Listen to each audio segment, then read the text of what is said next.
नगर news 24 प्रतिबिंब जनमानसांचे। वाकोडीमधील विजय पवार खून खटल्यातील आरोपींची निर्दोष मुक्तता।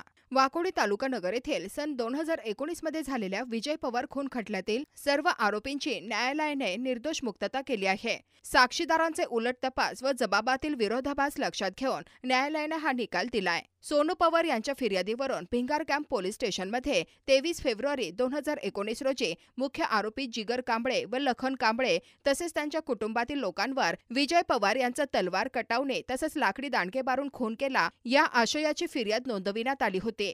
तसेच यातील मुख्य प्रत्यक्षदर्शी साक्षीदार अविनाश पवार याला देखील आरोपींनी जबर मारहाण करून त्याचा खून करण्याचा प्रयत्न केला असेही आरोप फिर्यादी सोनू पवार यांनी केले होते।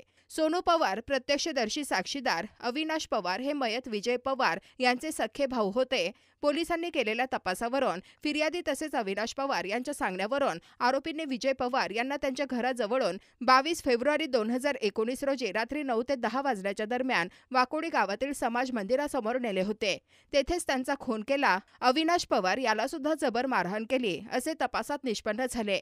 त्यानंतर विजय पवार यांचे जिल्हा रुग्णालय येथे पोस्टमॉर्टम करण्यात आले। त्यांच्या शरीरावर 24 जखमा डॉक्टरांना आढळून आल्या।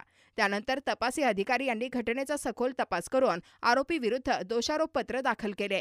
त्यानुसार आरोपी विरुद्ध सत्र न्यायाधीश श्री लोणे यांच्यासमोर खून खटल्याची सुनावणी पूर्ण झाली।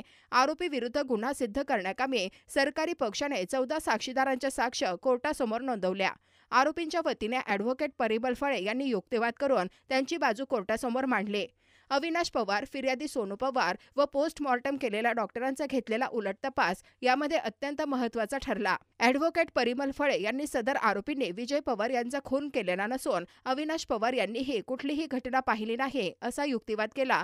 साक्षीदारांचा झालेला उलट तपास तसेच न्यायालयासमोर झालेला युक्तिवाद, साक्षीदारांच्या जबाबातील विरोधाभास यावरून न्यायालयाने सर्व आरोपींची निर्दोष मुक्तता केली। सदर खटल्याकामी ॲडव्होकेट परिमल फळे यांना ॲडव्होकेट आनंद कुलकर्णी व ॲडव्होकेट निखिल मुसळे यांनी सहाय्य केले। नवीन बातम्या आणि ताज्या घडामोडींसाठी आजच आपल्या चॅनलला सबस्क्राइब करा।